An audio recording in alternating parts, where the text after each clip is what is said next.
Hey everyone, I'm really excited today. I am here with Kevin Crenshaw. Kevin Crenshaw does a lot of relationship work, does a lot of trauma work. Really, his energy just drops you deep into the needs of your own heart. He helps you release trauma and he shows you how to fully love yourself. He's also the author of the guide, How to Stop Overthinking, which you can find at his website, and that's right in the description box below. Kevin, I'm really excited for this interview, man. Thanks so much for taking the time to be with us. Man, of course. I'm glad to be here. So I really wanted to start this conversation around relationship. This is really a big topic. I've been doing the relationship series for the last 4 months. I just got inspired by consciousness to do it right before COVID happened, so I thought it was perfect timing. I really wanted to start going into what are the needs of the human heart as you see it, just plain and simple, like straight up needs of the human heart. Because I think this is something that everything that's happening in the world right now, it's really bringing this up for a lot of people. At least that's what I've seen from my end. Well, I think what's being brought up is more of the sense of we're no longer able to run from our shit anymore. Right? The truth is being shown to us. Remember around New Year's when everybody was like 2020 clear vision. Well, we're fucking getting clear vision right now, in micro and macro, and that's part of what the process looks like. And I think that a lot of people think clarity or transformation or healing looks like, from point A to point B, and you just do the thing, and then you get go to where you need to go, and it's a messy process.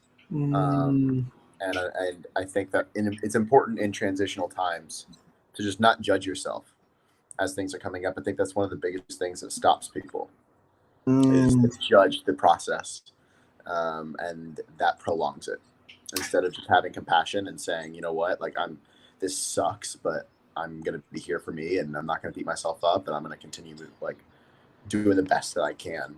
And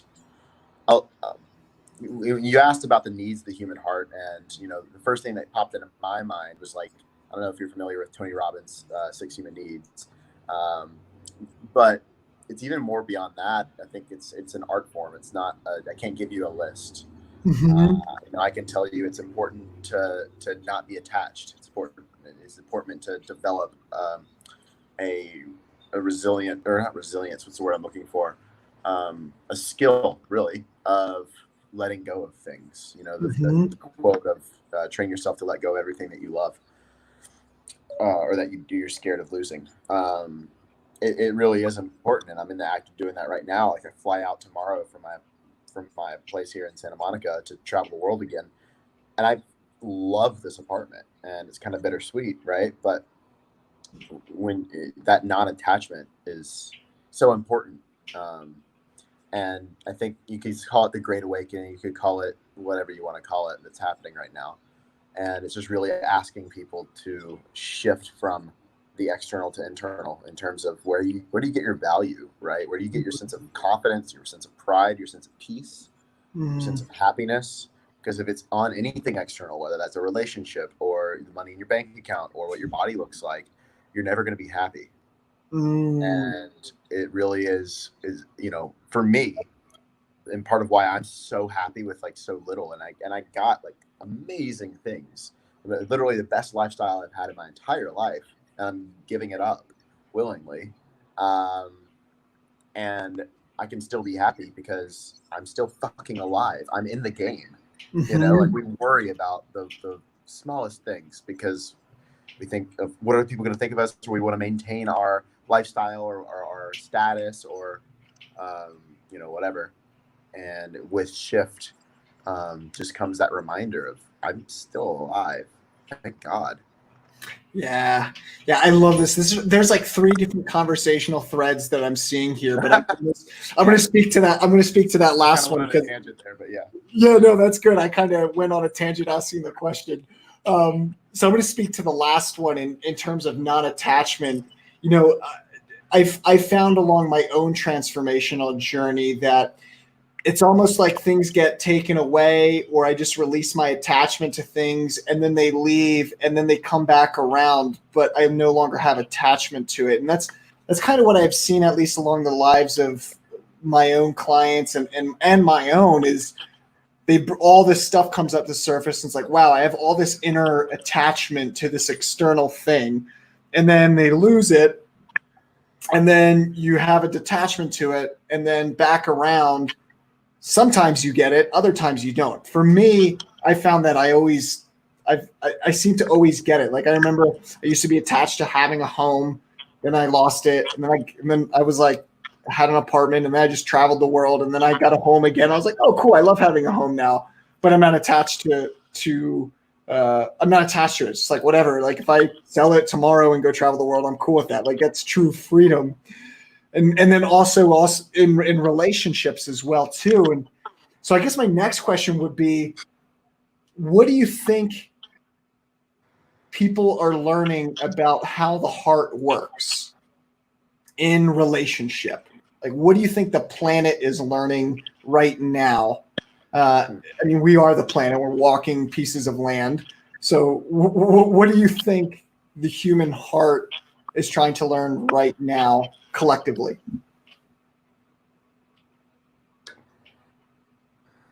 Compassion, presence,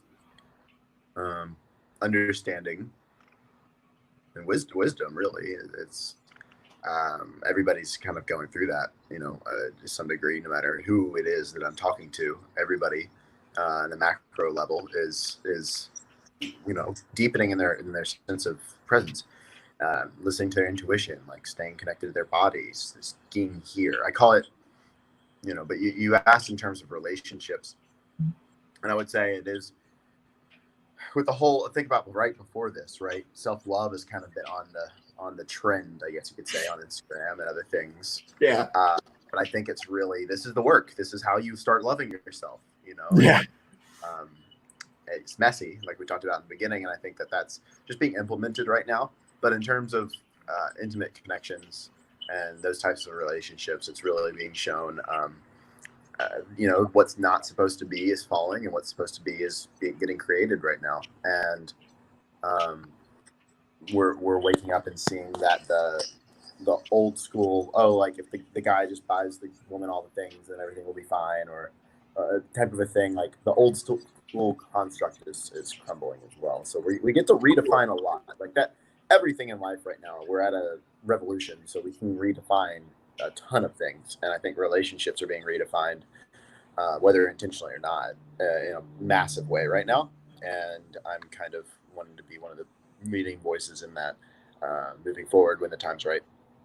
Yeah, I love that. I mean, it really is, because the internet is generating all this awareness with all the information, which is unprecedented for a species at all, to be able to be bombarded with free information at any moment.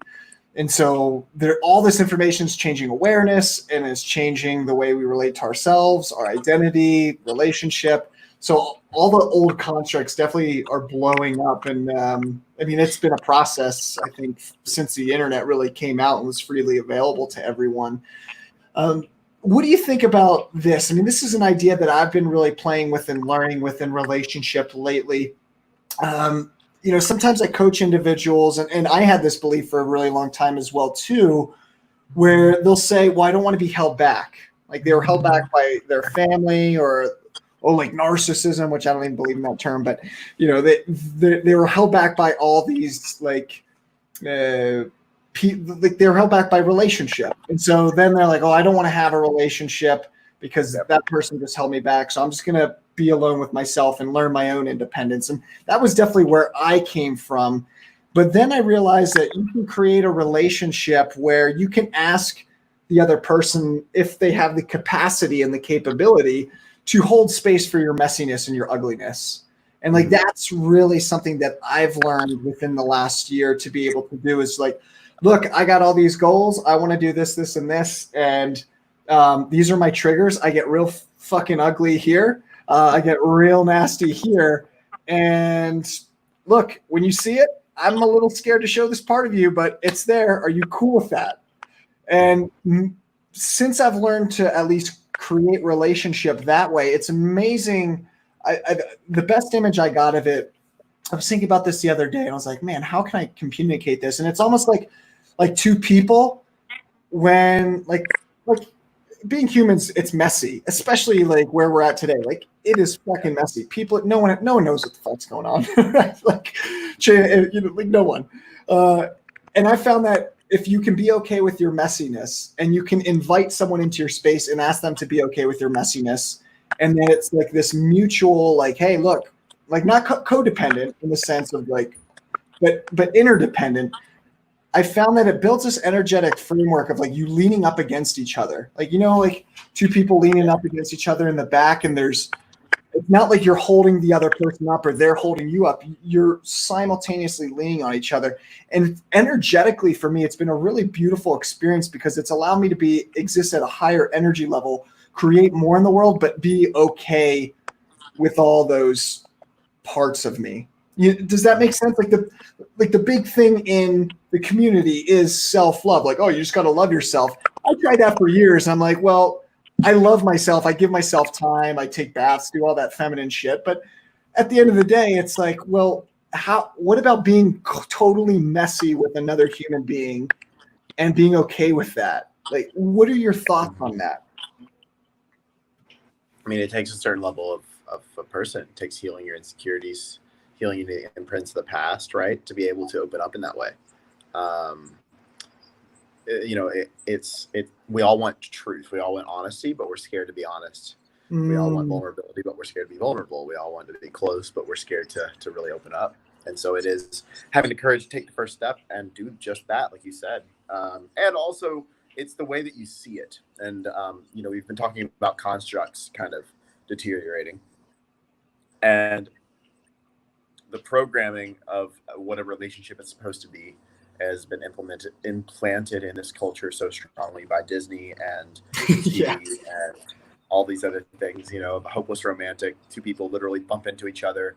And the guy like tries to chase her, and then she finally changes her mind, and then happily ever after.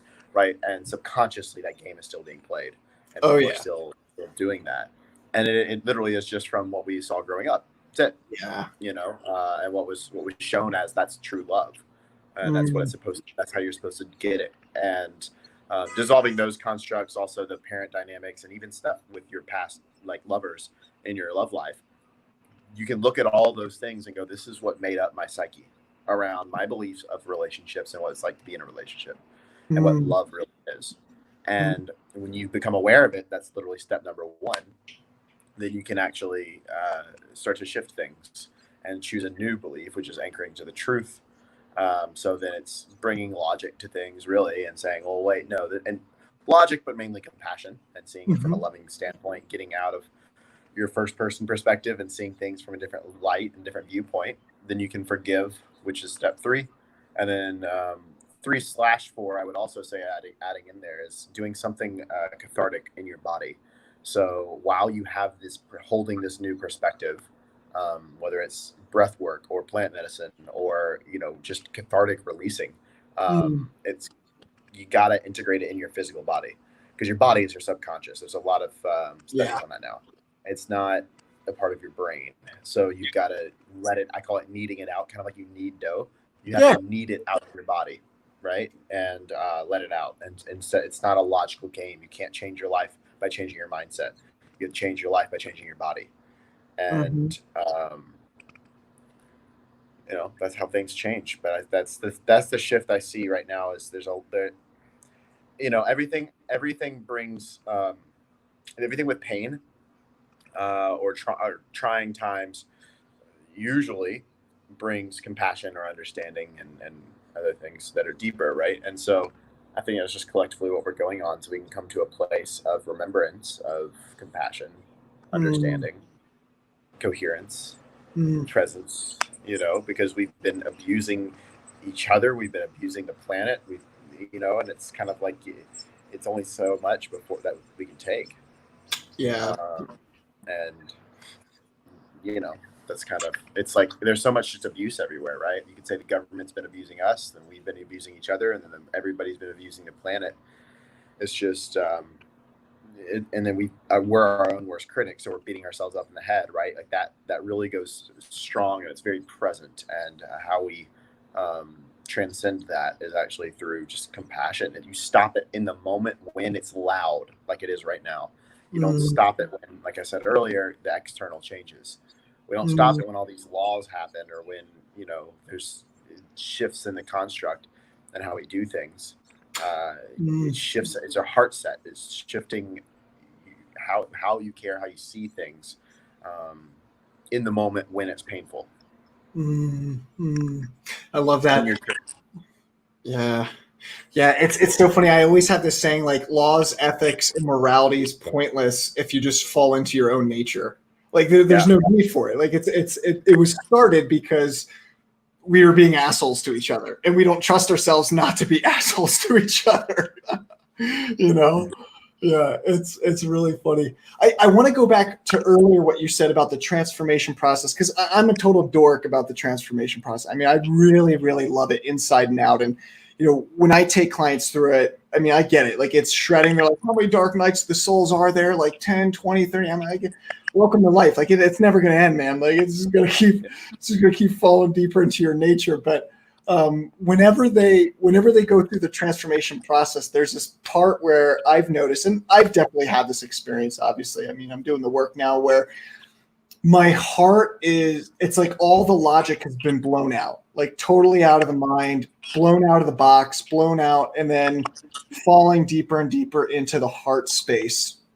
And it's interesting because I see, like, I always tell people before they start true transformational work with me, it's like, look, man, you're not gonna like me at times in this process, because I'm actually, like, through this process, your ego is going to be destroyed. So you'll see, like, you'll save it, you'll be like, oh, this is great, I like it, and then like true transformation. I mean, you know how it is, man. It's fucking ugly. Like, it's not. That's why I take payments in full now, because I'm like, look, there's gonna be times where you don't want to pay me. Yeah. So what I've really found is there's like this threshold, and I wanted to hear your opinions on this. There's this threshold where, like, you drop into the heart space, and it's almost like you can't. There's a point of no return, where it's like it's too painful to not go out of. It's too painful to leave the heart. Like, for me, that's how I feel now. Before, I could leave my heart, get caught up in my egoic mind and what I want to accomplish in the world and what I want to do and all this other stuff. And now it's like, it's just too painful to even leave that space. And I still probably leave it a little bit, but it hurts too much. Like, and then I see things start going wrong, and then it's like, yep, nope, like, got to retreat back in there. But I see, like, that's my favorite point, is when a person gets there and, like, there's no return, like, there's no going back. And it's like, it's at that point, like, life is just constantly unknown, because you're not living from the mind. You're living just deeper and deeper into the unknown. And so I guess my question is, what do you see as people go throughout the transformation process with you as they fall deeper into their heart? Do you see a point of no return, or do you see a point where? Well, yeah, no, I know what you're asking. Yeah, sorry to interrupt. Like, we're always going to slip up. We always, the voice of just because you're in your heart and you've gone through a transformation process doesn't mean your inner critic shuts up. Just because, you don't get triggered again, or, life doesn't happen. Like you said, it's life. It's always going to happen. It's how you handle it when it's coming up. Right. And that's really the important part. It's reacting versus responding versus reacting. Right. Yeah. And when you're in a heart space for a consistent amount of time, you're able to do that, and you're able to bring your consciousness to your decisions. And it's not just knee-jerk reactions and other things. And also, you're more in alignment with your intuition and in integrity with yourself. So it does compound in that direction in a positive way. But you're going to slip up, right? And I think, just like I was saying before, like, you can't beat yourself up, because you can't beat yourself up into your heart. Oh, fuck. I got triggered again. Like, it's wait, I got triggered again. Okay, cool. This is my truth. Thank you. Wow, I learned this lesson. Awesome. You're able to process in a moment, like literally a minute, with what might have taken a year before, right? It's just a repetition. And that's one thing that I've noticed is when I get in, a lousy mentality or just a lousy place, where I'm not in my heart, I'm angry or whatever it is, it used to take me days to kind of like shake it off and center, and now it takes me minutes. Wow. And it's just because I've done it so many fucking times. I'm able to catch it, right? Like, so that's all it is. And then, there's a story about a grandmaster monk at the top of this hill, and a new monk came in and walked up to the temple and was pissed. And he goes, so you just sit here and meditate all day? And he's like, well, yeah, you want to join me? And he's like, well, sure. He sits down, kind of just perplexed, like, there's an old man, like, why, what is all this about? He doesn't even know why he became a monk, but he was just checking it out. And he asked the monk master, he said, master, like, what makes you a master? And he just turned and smiled and said, I've just been doing this longer than you have. Yeah. That's it. You know what I mean? Like, my coaches slip up. You know, they have their days, and sometimes I'm there to hold space for them because we're friends, right? Like, shit happens. So there's never a there. And I think especially in transformational coaching and the personal development space, they're selling a there. Yeah. Yeah. Because people are selling the promised land where all of your problems go away. And right. You'll finally be happy when this thing happens and all these things. And it's just not fucking true or real. Yeah. Yeah. I've learned to, before, I remember when I first got into the coaching world, because I fell for that narrative. I was like, oh yeah, you can have this. Yeah, you can have your dream life. You can have this. You can have this. And I was like, wait a second, something's fishy here. And then once I, found the right community and the right people, it was like, look, I can't guarantee you this, this, and this, but I can guarantee you're going to come out of this very different, viewing the world completely different, interacting with the world completely different, and more in your own power. So I think it's important to find those guarantees that you can give, So that was definitely a big lesson. Kevin, in terms of the transformation process, I want to talk a little bit more about the shame and the guilt cycle, because I see that as well too. And it still comes up for me, and then I obviously catch it and whatnot. But I see that all the time where people are like, oh, I thought I was over this pattern, or I should be over this by now. And it's like, no. No. Stop. That's our advice. No. It's interesting because the should thing, there is no should. And like you just said earlier, nobody knows what the fuck's going on, and somebody else's life path isn't yours. So you're on your path, keep your head down, and it's all going to work out. It's all going to be okay. I think holding it in that way, light, is really important. There is no should, just persistence and patience. And maybe that's what it's teaching you right now, because it changes when you're in the moment, right? When you're pissed off, fuck, I should. Wait a second. Oh no, thank you. And you shift in the moment. Shame and guilt. Yeah, so that's viral. Guilt is I did something wrong. Shame is I am something wrong. A lot of people that I work with deal with shame more so than guilt, even though there is both present. There is a lot of shame, and they feel like they're damaged goods, where they're just not like, there's no value, no sense of self-worth, no self-esteem, always external validation, seeking, people pleasing, that type of a thing, right? Codependent, for lack of a better word. And what's interesting about how you transmute shame, and how I do it with my clients, at least, and this is what works for me, because a lot of my clients are very logical, just because they've been through trauma, and so they're all up in their head. And so you have to work with, you have to convince the mind that it's good to change your subconscious, right? So how you convince your mind is to actually transition your shame into guilt. So what is your shame? Okay, cool. Where did it come from? And then, were you guilty, or is this just some bullshit story that you picked up when you were 2? You were guilty? Awesome. Forgive yourself. You know better now. Boom. Next. Those are the 2 options, right? You can see it for what it is and anchor to the truth. Or you can't, like, the truth really does set you free. Yeah. or you can say, wait a second, like I actually was guilty, or no, I wasn't guilty.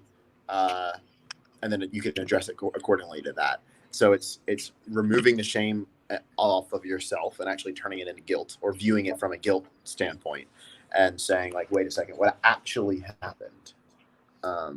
And what's the truth here? You're able to see it from a third person perspective, and that'll really set you free from things. And then that's, again, just the perspective shift that's needed. But obviously there's forgiveness, and like we talked about before, cathartic releasing, and then integrating it.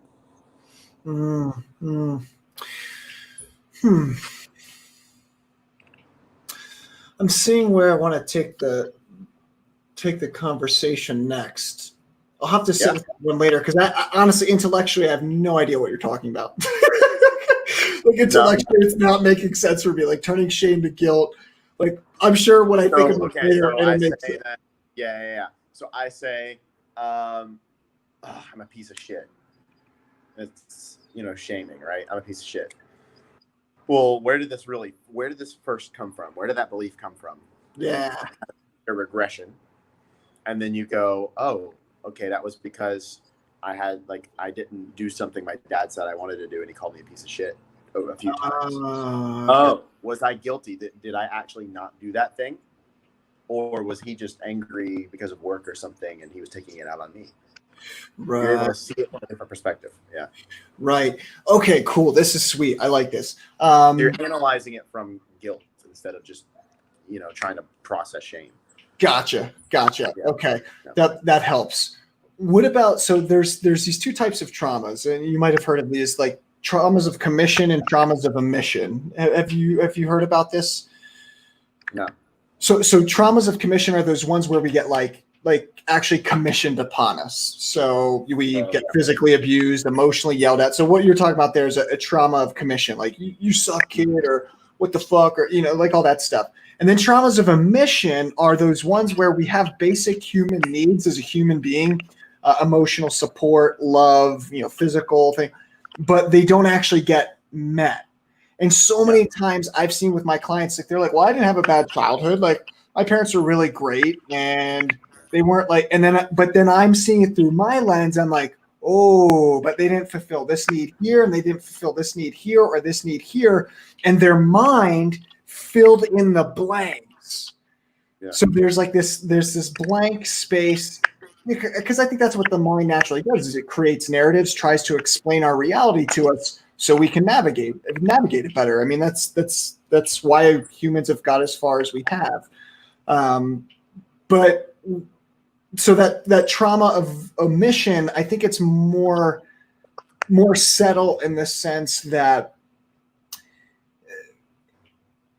we might just not have needs that were met growing up, and then suddenly our mind fills the gaps. Can you talk to maybe more about those stories that you've seen in your clients, and maybe even within yourself, if you want to share that, of where maybe we filled in, maybe you or people that you've worked with filled in those gaps? Does that make sense?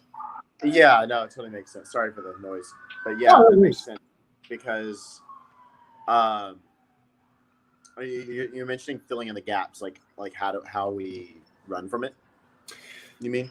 So I mentioned like filling in the gaps of, let's say, I'll give you a good example. Let's say you grow up and you don't have a father. I was just talking with a woman about this recently. She didn't have a father. And so she had a great mother who was always there for her. And she was like, by all her accounts, she said, I had a great childhood. My mom was always there for me, really supported me, was loving and kind. But then she had this pattern with men. Turns out that because she didn't have a father figure in her life, unconsciously, her mind created a narrative that was like, I'm not worthy of love. And then she would pick shitty men. I see what you mean. Yeah. So creating the beliefs subconsciously, like what you made it mean. Yeah, exactly. There you go. Yeah. That's a huge one. And especially analyzing it from childhood is important. And even doing things like generational trauma is also really important. There's so much at play, or even, when you're conceived and then you're in your mom, like what she went through at that time. It's so important, because that's literally part of your development, right? And knowing about that instance and chemically what was happening in your mother's body, but then also coming at it from a place of, when you were growing up, what did you make things mean? And that's, again, anchoring to the truth. Well, is that really true? And you get to heal the inner child in a way and set them free. And give them, and also it's recognizing like what wasn't okay. Like the woman that you talked to, it wasn't okay that she didn't have a dad. Right. Like, honor that. Yeah. Instead of, oh no, it's fine. Like, because that's what's happening, right? And so, especially in somatic healing and regulating your nervous system, which really is coming to that peaceful, centered, heart-centered place. It's kind of transcends the understanding. So once you kind of like get to understanding what those beliefs are, that were created, then it's working on anchoring to the truth over and over again. But that's still psychological. It's still up in your head. Right. You have to shift how you're showing up in the world, right? Breathing differently, moving your body differently, and also giving your body experiences that you're safe. Because you can be stuck in I'm kind of getting on a tangent for a second, but when we're talking about regulating your nervous system, you can get stuck on or stuck off. Stuck on is you're super anxious all the time. You're a workaholic. You're like dousing yourself with caffeine. That was me. Easy for me to get stuck. Yeah. Or you're stuck off and you're depressed and you're lazy and you're asleep, for lack of better terms. And you want to regulate in the middle. You don't want to go too high. You don't want to go too low. You kind of like know where you're at and ride the waves. But a traumatic event will happen and it'll spike you on to be on fight. You go fight or flight, right? So you go fight, and then you get burnout and you get stuck off, and then you hit a threshold and you go all the way up to stuck on again, and you do this zigzag, and that just fucks up your nervous system. And I lived that way for 15 years, and it definitely took a toll on me. So now I'm kind of coming at it where like, I have the truth and I have the psychological stuff down, and I'm just at the place in my journey where I'm just regulating my nervous system. Yeah, I love that. Because again, just like some people don't like therapy because they're like, I don't want to keep bringing up my baggage and my stuff from the past. Like it matters and it doesn't. And that's why people hire coaches, because if we still need to be forward focused, what do you want? So, even in this conversation that we're talking about, getting clear on what you want for your love life, getting clear on who you have to show up as in order to be an energetic match for that person. And really fucking detailed. It's so important to start there, so you can do the work on yourself, so you can do all the stuff that we're talking about, right? And because once you know that, then because you're like, wait a second, this is going to give me what I want, which is a relationship, but then just inner peace. Like, I'll be able to love myself. You want it for yourself, but you also want it because you do down the road want a relationship. And when you get that clarity, you say, wow, I have to really change my beliefs about myself, or I have to really change my beliefs about relationships. Then you're going to have the courage to dive in and do the work. And then once you make those, shifts in your psychologically, then it's regulating the nervous system and just returning to the body, so that that's integration, right? Of like literally choosing a new way, telling yourself that you're safe. You don't have to have trust issues again. Nobody's gonna leave you. It's meant to be. It's meant to be. If not, it's not. It's not taking things personally anymore. You're not a 2-year-old. Right. But some people are operating from that psychological place because of the trauma was so intense that they're stuck on or stuck off or doing a cycle.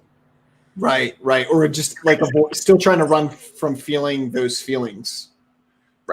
Right. Yeah, it's so cool that I love that you bring up that middle ground between the parasympathetic and the sympathetic nervous system. If we want to get real biological with it, we have this, I have a background in the military, and I remember when we were taught to fire at like the 500-meter line, which was super far. We have this point where we call the natural respiratory pause, where you regulate your breathing to get you to that point between where the sympathetic and the parasympathetic is perfectly balanced. Wow. And then you take your shot, you pull the trigger at that point. So you feel it, like you literally feel it in your nervous system, like, ooh, I'm excited because I'm calm. And then you find that point, and then that's when you pull. And it's so cool. That's great. Yeah, it's really cool. It's really cool. And it works too, man. Like it totally works. Like you can hit, us with a rifle with no scope, just like iron sights. For anyone can if they know those I don't like to use the word biohacking because it's so trendy, but it is a biohack. And Mm-hmm. and if you could live if you could live life from that space, dude, like life is just one miracle after another. I feel like it's just, That's awesome. Yeah. I'm still working on getting there, living from that space, but that's life, right? Right. That's why we do this. Go back and forth. We find the ground. Yeah.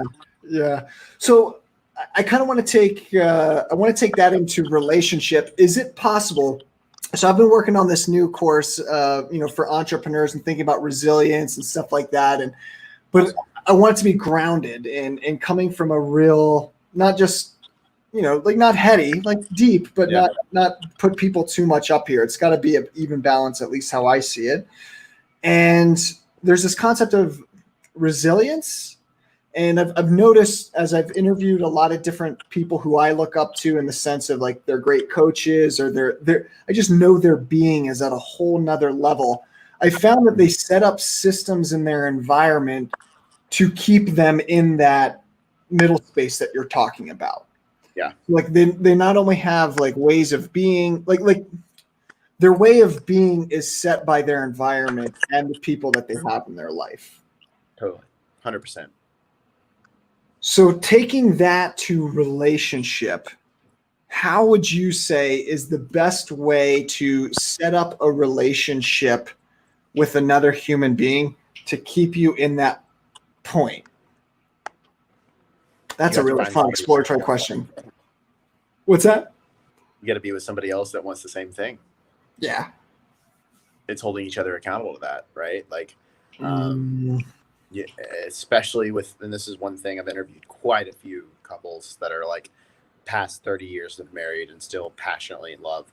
And there's a similarity of they both are doing inner work. They're both growing and they love growing together. There's nothing stagnant. And they're both willing to be wrong. They're willing to own up to their shit and apologize. It's a big one. And I think you just got to find somebody that matches that too. And then you could say growth and like, oh, they're doing all the seminars and they're reading all the books, but like, how are they showing up is another thing too, right? So, I would say just that, finding somebody that values the same exact thing and setting up routines or setting up your space that you can do that. And then 100% you need it, right? We need human connection. We need love. And relationships are the best place to grow. So find somebody to grow with and you'll actually be stronger than somebody trying to do it on their own. Definitely. Oh, absolutely. So it's just a value systems conversation then. Just make sure that they have the same values. Yeah, 100%. Beautiful. So I don't really have any other questions coming to my mind. Okay. Do you have anything that you just want to share, Kevin, that's coming to your mind or that you want to free flow on or something? I mean, we can go directly to questions or we can just free flow more.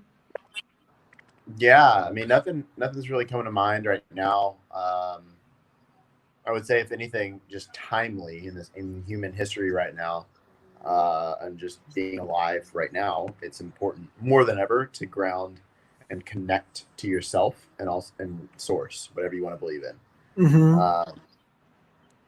That's literally how you're going to survive. I agree. Straight up. Connect to yourself, connect to source, and seek that ravishly. Right now. I love that. Great word to use too. Yeah. I think our planet's at a point where it's no longer tolerating those lower states of consciousness as witnessed by COVID. I mean, maybe that's a can of worms I shouldn't have just opened, but it's definitely like I think that's the next stage of like if we look back at evolution, there's there's a clear cut line of like, okay, like these people out, like these people, and Yeah. I think that's where it's going. It's like, look, the pharmaceuticals, like those things are only going to work for so long. And I mean, every single day I'm messaged by people who are trying to hold it together in some area or some way. And it's like, look, man, you just got to be okay with dying over and over and over again. Like that's the best new skill you can learn as a human being is learn to die every single time, every day. Yeah. There you go. I love that. Cool, man.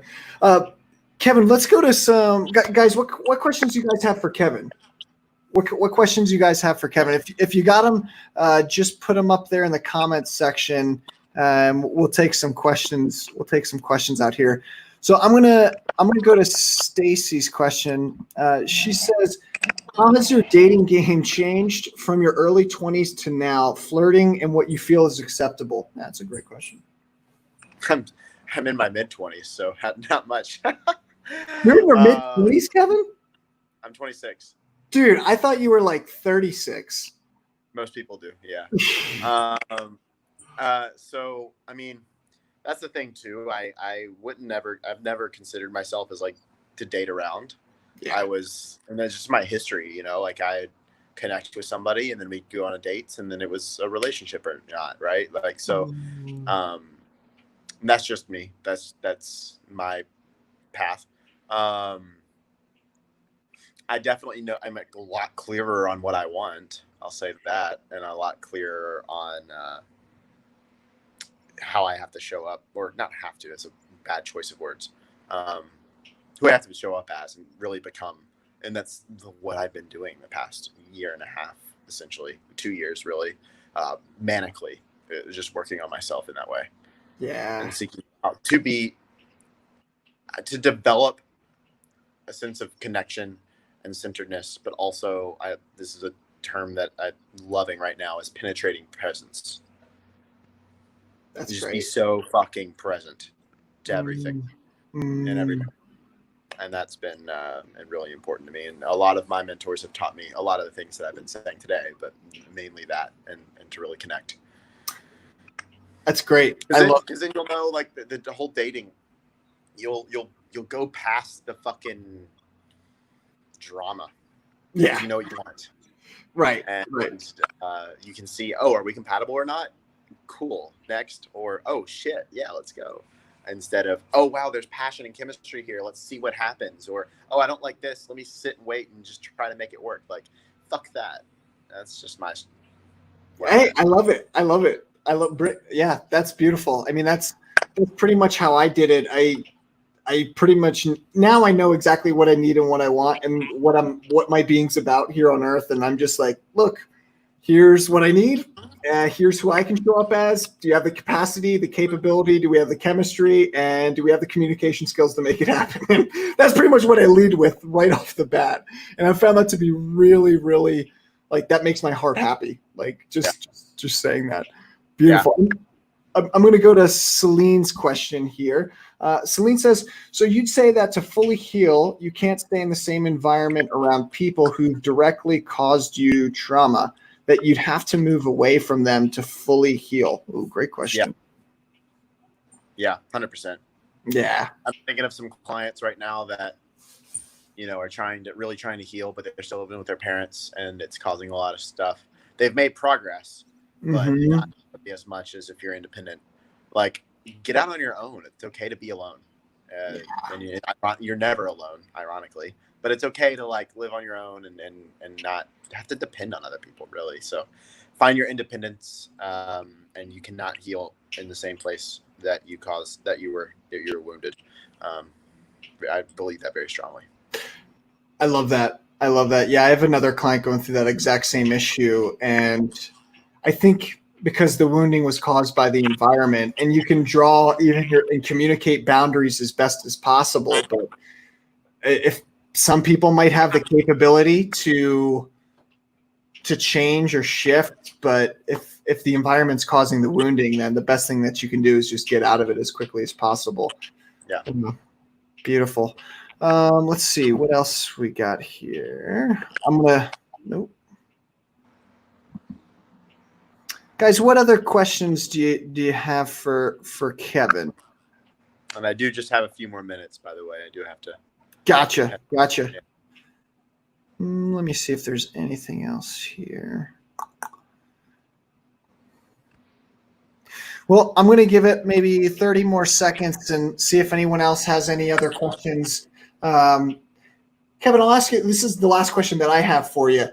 If you were to die today or just beamed up to space by aliens or whatever, or God, or go back to source, whatever you want to call it, what's the last message that you would have for the world and for life? Like, what's the last thing that you would say to humanity? No pressure. Yeah, it's seek your truth.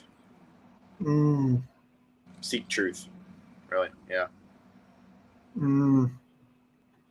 I love that. That's beautiful. Because the truth really will set you free.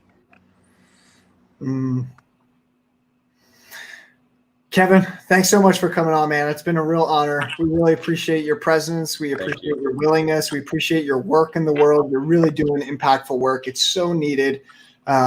It's beautiful. Where can people find you? And are you doing any types of free programs or just one-on-one work for right now? What do you got going on? Yeah. So hit me up at Instagram, The Heart Guy. Also, heartguy.com is my website. You can find everything on there. I do one-on-one coaching. I have a course for healing from a breakup. I have a course for loving yourself. I have a book for how to stop overthinking that's free. And I've got a book club. And so that's fun. And we read a lot about love relationships in there. And so those are my offerings as of now. All the things are going to be changing here soon and adding to that, right? But yeah, that's me. Beautiful. Guys, if you want to check that out, check out the link below. It's right there in the description box. You can just click on that and you can go with that at your own leisure. Kevin, thanks so much for coming on, man. Again, we really appreciate it. Thank you so much. Thank you so much. It's an honor. Beautiful. Guys, that's all we got for this time. If you want to sign up for the Sacred Relationship series, that's there down below as well, too. Thanks for joining us. Be looking out for some live coaching this week that Laura and I will be doing. And we wish you all the best. Have a great night, everyone. I'll talk to you soon. Bye.